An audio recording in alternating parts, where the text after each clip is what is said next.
The twin moons of Veleron shone brightly over the royal palace. It was a place of order, tradition, and silence. The Seraphim people, tall and graceful, with glowing silver skin and long white hair, believed in rules. Everything had a proper time, including love and reproduction.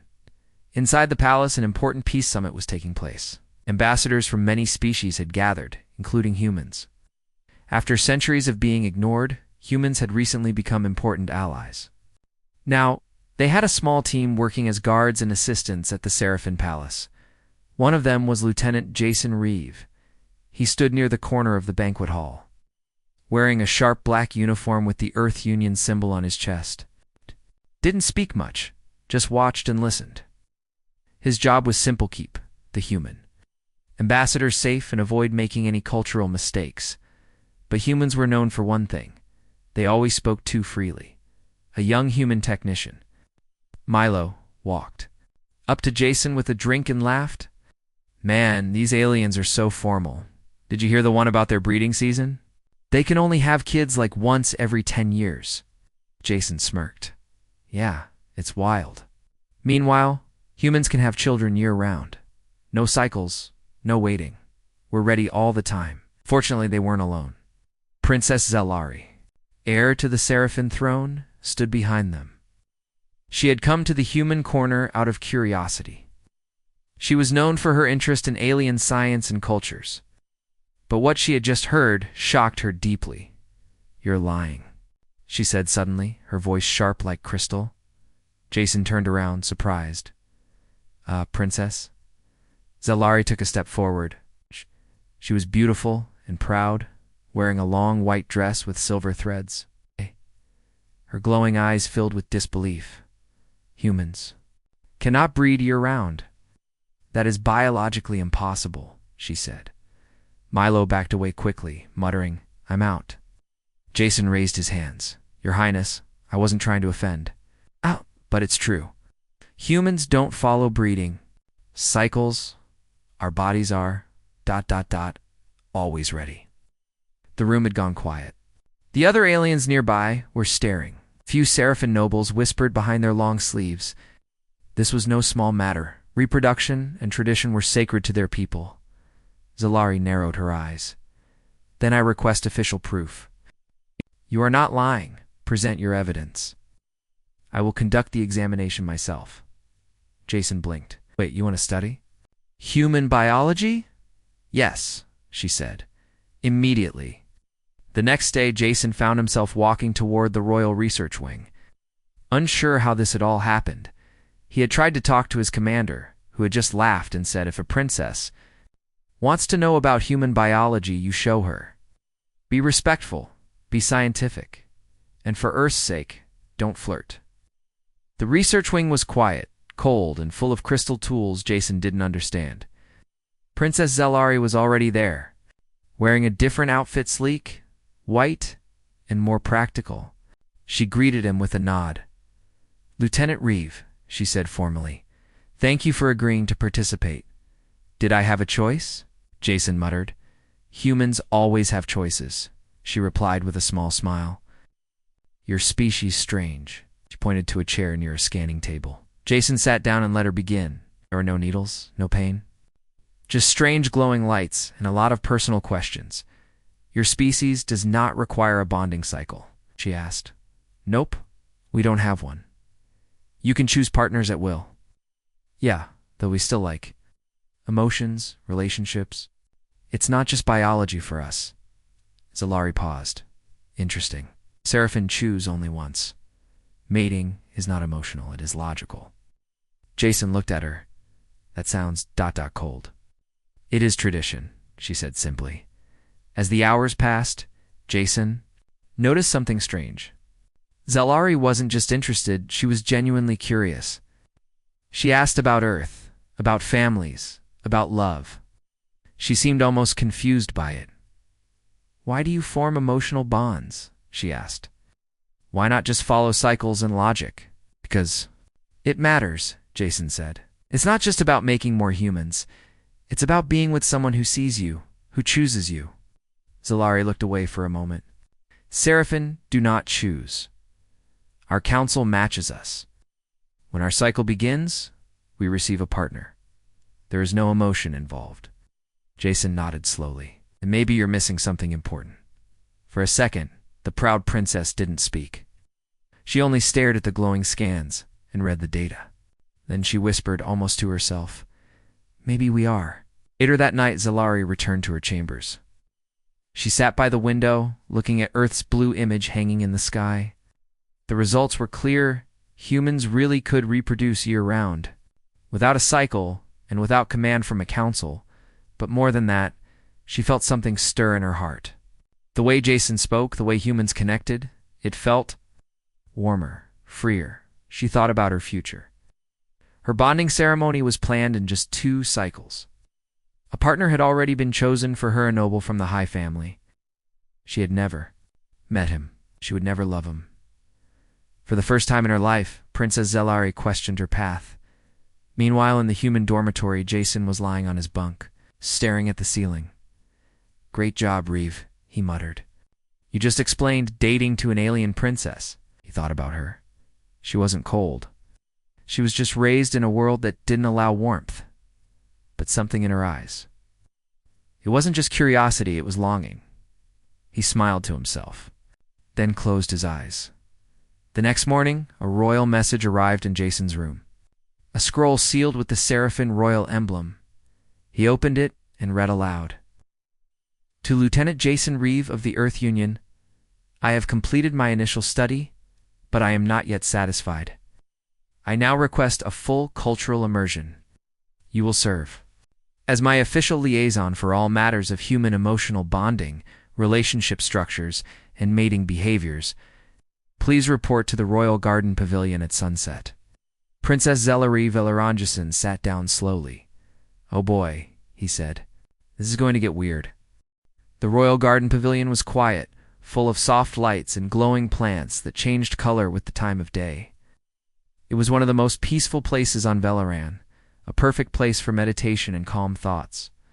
But Jason Reeve wasn't feeling calm at all. He stood near a silver bench, holding a small tablet. He wore his formal Earth uniform, cleaned and pressed. He had read the princess's message at least 10 times. Still, he didn't fully understand it. Liaison for human, emotional bonding, relationship structures, and mating behaviors. He whispered to himself, "What does that even mean? Am I teaching dating classes now?" Before he could complain more, Princess Zalari arrived. She wore a light green royal gown with a silver belt. Her long white hair was tied back in a formal style, but her expression was softer than usual. "Lieutenant Reeve," she said gently. "Thank you for coming." Jason gave a polite nod. "Of course, Your Highness, I'm still not sure what I've been assigned to do." Zalari smiled slightly. "Do not worry. I've made a detailed study plan. This will be a full exploration of human, emotional, and social mating behavior. You will assist." Jason raised an eyebrow. "You mean dating?" "Yes," she said seriously. "That is the word." The next day, their lessons began. Princess Zalari had turned a quiet library room into her personal study area. Holographic books floated in the air. Diagrams of human anatomy, social systems, and emotional responses glowed from the walls. Large screens showed Earth's cultural videos, dating shows, wedding ceremonies, even romantic films. Jason walked in and froze. On the screen, 2 humans were kissing under the rain. He said awkwardly, "This might not be the best place to start." Zalari turned toward him, eyes focused. "Why do humans press lips together when they feel affection?" Jason coughed. "It's Namet. It's a way to show connection, trust, attraction." Zalari made notes on a crystal tablet. "And what are the standard steps in a human courtship ritual?" Jason scratched his head. "Well, first people usually talk, get to know each other. Then they might go on dates, eat food together, talk more, laugh.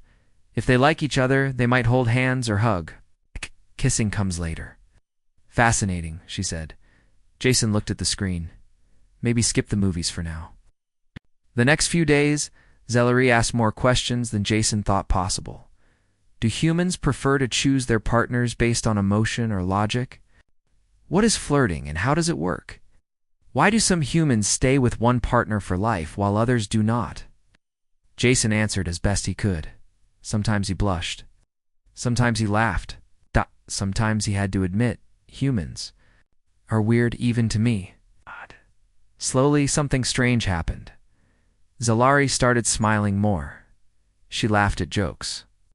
She began to ask Jason about his personal life, his childhood, his dreams, his past relationships. It was no longer just science for her. Jason noticed the change too. At first, he thought it was just friendship. But sometimes, he caught her looking at him when she thought he wasn't watching. And her eyes, those glowing silver eyes, held a warmth he hadn't seen before. One afternoon, as they sat under a sundome in the palace garden, Zalari looked up from her tablet. "Lieutenant Reeve, may I ask a personal question?" Jason leaned back on the bench. "Sure, have you ever bonded with someone permanently?" Jason took a deep breath. "Once, a long time ago. Back on Earth, it didn't work out." "Why?" "We wanted different things. She wanted to stay in one place, start a family. I joined the Space Force. I left Earth." Zalari looked thoughtful. "So, ... Human bonds are strong, but they are also fragile." Jason nodded. "Yeah, but when they work, they're beautiful." She smiled softly. "I think I understand. Maybe that is why your people don't need seasons. You find connection with your heart, not your biology." Jason blinked. That might be the nicest thing anyone's ever said about humans. Later that evening, in her private chambers, Zalari stood in front of a mirror. She touched the smooth blue stone at her neck. Royal mating pendant. When her next cycle began, the council would choose her mate. It would be a political bond, cold, efficient, final. But now, something inside her had changed. She no longer saw reproduction as a duty. She saw it as a choice, made through respect, trust, and maybe even affection. Could she give up her future for something unknown? Something human? The next morning, Zalari called Jason to the research wing. He expected more questions. Instead, she handed him a report. "These are my results," she said. "The biological proof is complete. Humans can reproduce at all times. That part is confirmed." Jason smiled. "Glad to hear I wasn't lying." "But there is something more," she said. "Something deeper. I have begun to understand your emotional systems, your freedom to choose, your way of bonding." Jason looked at her closely. "You mean love?" Zalari nodded. "Yes, that." He waited for her to continue. "I must present my findings at the Cultural Exchange Gala," she said. "It is a public event. All nobles will be present, and I want you to stand with me." Jason blinked. "Why me?" "Because you helped me understand," she said simply. "And because... I trust you." For a moment, they stood in silence. Then Jason said softly, "I'll be there." Outside the palace, in the noble towers, not everyone was happy. Lord Varn, a high-ranking Seraphin noble, watched the princess's actions with growing anger. He was meant to be her chosen mate. She studied humans, praised their culture, and even spoke to common guards as equals. "This human is poisoning her mind," he growled. Others agreed. "If she speaks at the gala, she will bring shame." To the royal name, Varn narrowed his eyes. "Then she must be stopped." Back in the palace, Zalari walked alone through the garden. The wind was soft, the flowers glowing gently in the twilight. She thought about her decision. Her heart beat faster than usual, for the first time in her life. She was choosing her own path, not for the council, not for tradition, but for herself, and maybe, just maybe, for the strange human who had shown her that love was not weakness but strength. The grand hall of the Seraphin Palace glittered with thousands of lights. Crystal chandeliers floated above the polished floor, casting rainbows in every direction. Today was the night of the Cultural Exchange Gala, rare event where noble families from many species gathered to share ideas, customs.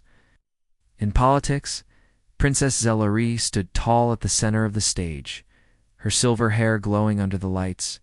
She wore a simple but elegant gown, one that combined Seraphin tradition with a human touch, a soft blue fabric with delicate embroidery that looked almost like waves. Beside her stood Lieutenant Jason Reeve, the human who had helped her learn about human emotions and bonding. His black uniform was spotless, and he looked both nervous and proud. The room was filled with whispers. Many nobles could not believe the princess would stand beside a human guard. Some were openly staring, their faces twisted in disbelief or anger.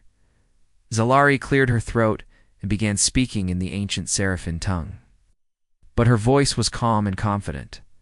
"Esteemed nobles and honored guests," she said, "today I bring to you a truth that challenges our traditions but also offers hope for the future." She paused and looked at Jason.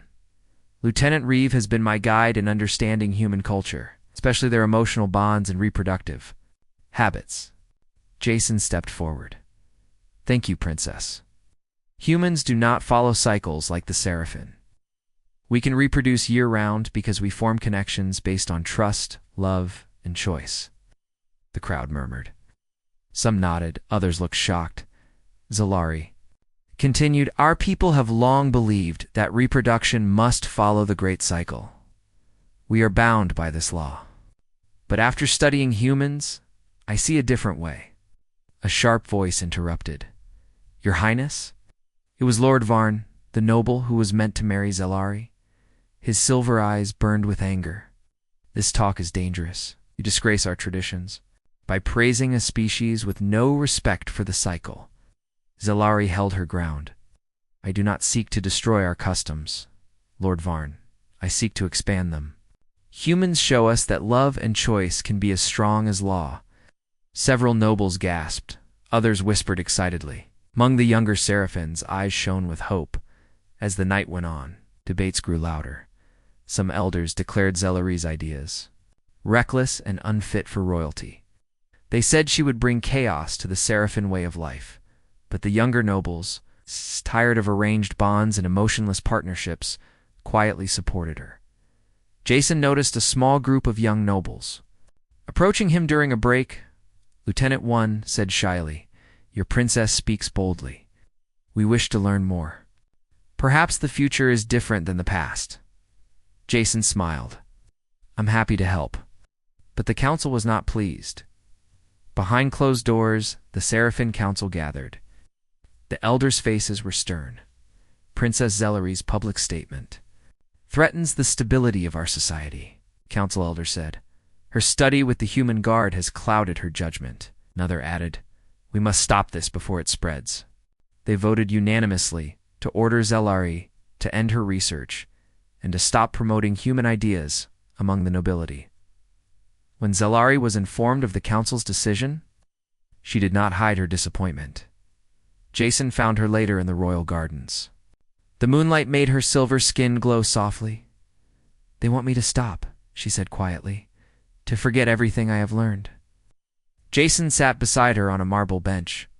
"What will you do?" Zalari looked at him, eyes shining with determination. "I will not stop. Not now. Not after seeing what is possible." Jason nodded. "Then you'll need allies." She smiled softly. "I already have some." The princess's rebellion sparked small fires of hope across the palace. More nobles began to question old rules. Quiet conversations happened in halls once filled with silence. Zalari continued her lessons with Jason, diving deeper into human ideas, trust, respect, and the freedom to choose. They spent long hours talking, sometimes laughing. Their connection grew beyond student and teacher. One evening, as the stars shone bright, Zalari looked at Jason and whispered, "I want to experience what you have described. I want to choose my own bond." Jason reached out and took her hand gently. "I'm here. Whatever happens, you won't be alone." But news of Zalari's defiance spread quickly. Lord Varn plotted to use this against her. He spoke to the council, reminding them of their power and tradition. "If she continues, she must face exile," he warned. The council agreed. Zalari's future as princess was in danger. That night, Zelari stood alone on her balcony, looking out at the stars. Her mind raced. She thought about the coming cycle and the bond she was expected to accept. Could she choose differently? She'll live freely. Jason's words echoed in her heart. Love is strength. The princess made a decision. The next day, Zelari walked into the council chamber. Her steps were steady, her head held high. She addressed the council in a voice full of courage. Will not end my study. I will not give up my belief that love and choice are as powerful as tradition. The elders were silent. I choose my own path, she declared. And if that means stepping down as princess, so be it. Shock rippled through the chamber. Her words were bold, dangerous. Lord Varn's face twisted with rage. But he could not speak. The council was forced to accept her decision. Outside the palace, stars seemed to shine brighter. A new chapter had begun.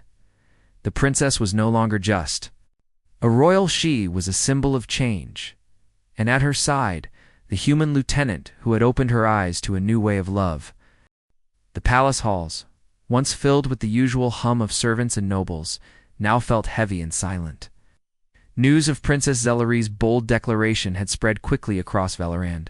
The royal family and the council were in turmoil. Some whispered she was reckless, others called her brave, but no one could ignore the change she had started. Zelari herself sat alone in her chamber, staring at the glowing pendant that hung around her neck, a symbol of her royal duty and future mate. The pendant pulsed softly with light, a reminder that her bonding ceremony was near. Outside, the palace guards moved with extra caution, their eyes sharp.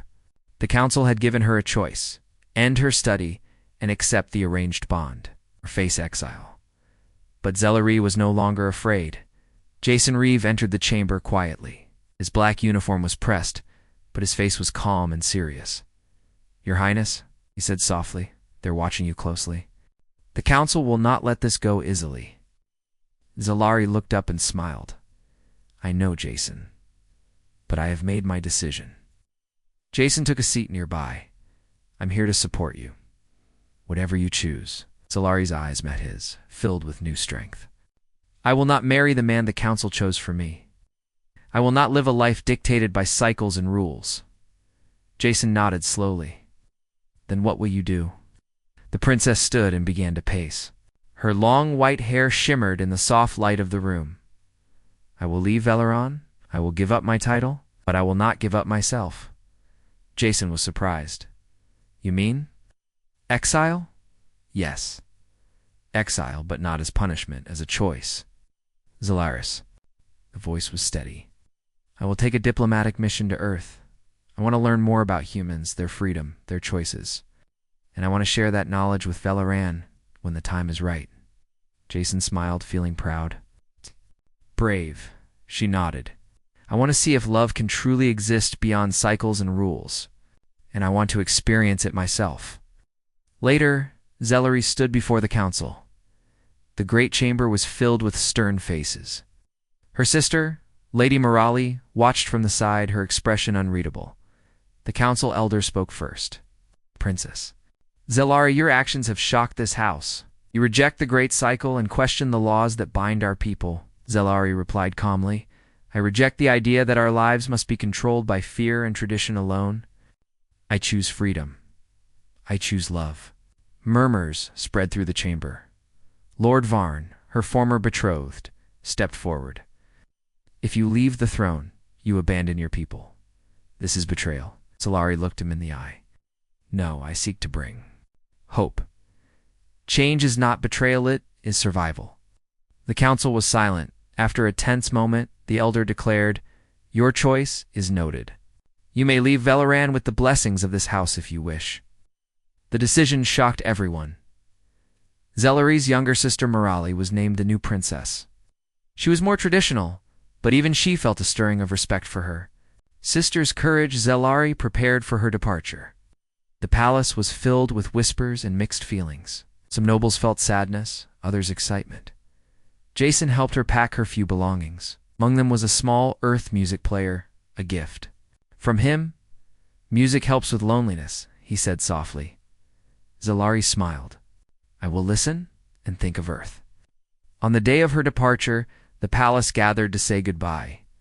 Zalari stood tall, her white gown flowing. Jason stood beside her, proud and silent. The crowd watched as she stepped onto the small shuttle that would take her to the Earth's embassy. As the shuttle rose, Zalari looked back once. Her home was fading beneath the stars, but ahead lay a new world, a world of freedom, choice, and unknown possibilities. On the journey to Earth, Zalari and Jason talked quietly. I don't know what awaits me, she said, but I know it will be different. Jason smiled. And I'll be here to help you, Zalari nodded. Thank you, Jason, for everything.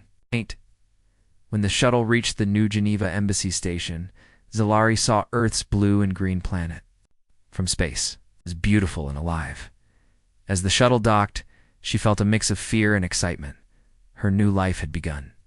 In the following days, Zalari adapted slowly. Earth was full of new sights, smells, and sounds.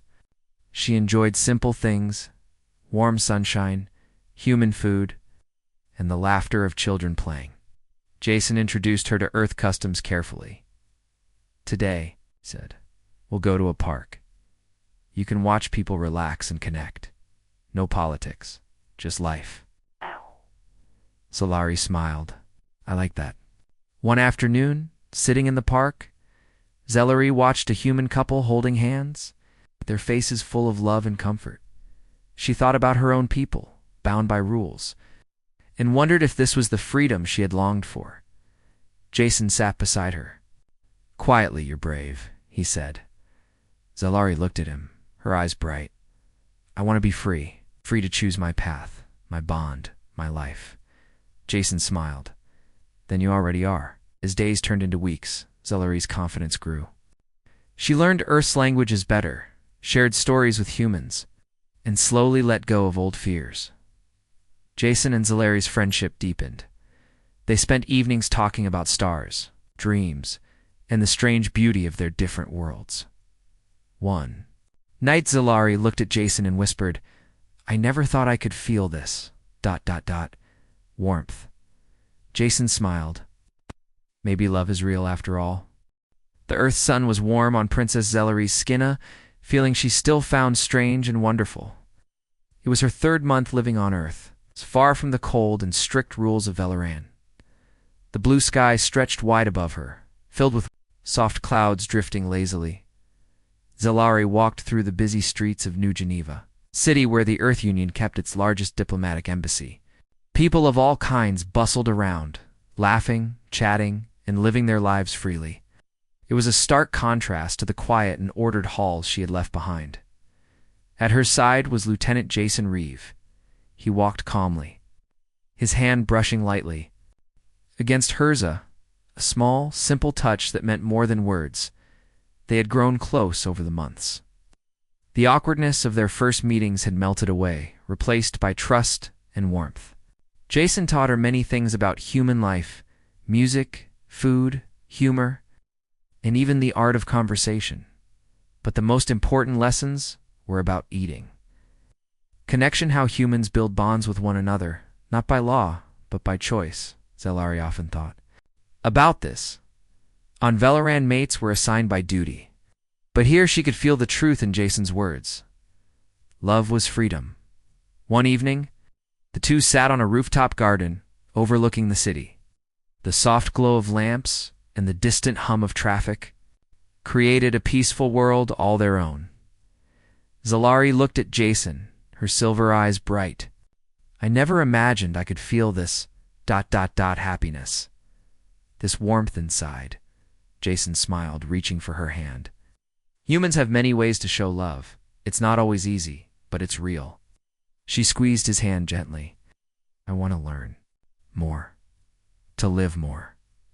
Jason nodded. And I want to be there with you. In the days that followed, they explored Earth's customs together. From quiet walks in parks to lively festivals filled with music and dancing. Zalari embraced the strange new world around her. Sometimes she struggled. Old fears and doubts crept in, the fear of exile, of rejection, of failing her people. But Jason was always there, steady, and kind. Every bond has challenges, he said once, but the strongest ones grow from trust and respect. One afternoon, Zelari was invited to a diplomatic meeting with representatives from many worlds. It was her first major event as a human diplomat. She felt nervous. Jason stayed by her side, offering quiet support, when it was her turn to speak. She shared her story, the journey from a princess bound by tradition to someone who chose freedom and love. Her words were honest and powerful. Many listened with surprise and respect. A young ambassador from the Orion cluster approached afterward. "Your courage inspires me," she said. "Perhaps our worlds can learn from each other." Zelari smiled. "That is why I came here to build bridges, not walls." Back at the embassy, as the days grew longer and the seasons changed, Jason and Zelari's bond deepened. One quiet night, beneath a sky full of stars, Jason took her hand and looked. "Into her eyes, Zelari," he said softly. "Would you be my partner? Not because duty commands it, but because you choose me." Zelari felt her heart race. This moment was unlike anything she had ever known. She smiled warmly. "Yes, Jason, I choose you." The news spread quietly among the diplomats and the human staff. The alien princess who had come seeking proof of human ways had found a new family, a bond built on trust, respect, and love. For Zelaria, it was not the end of her journey, but a new beginning.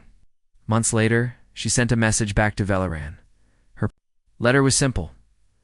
"To my people, I have learned that freedom and love are not weaknesses, the greatest strengths of any species. I carry our traditions with me, but I also carry hope for a new future, one where choice matters." With respect and love, Zelari back on Velaran. Some nobles read her words and thought deeply. Others clung to old ways. But a new seed had been planted, and one day it might grow into a forest of change. As for Zelari and Jason, they stood side by side on Earth, looking up at the stars. Two very different worlds. Connected by one simple truth: love is a choice and a strength that can cross galaxies.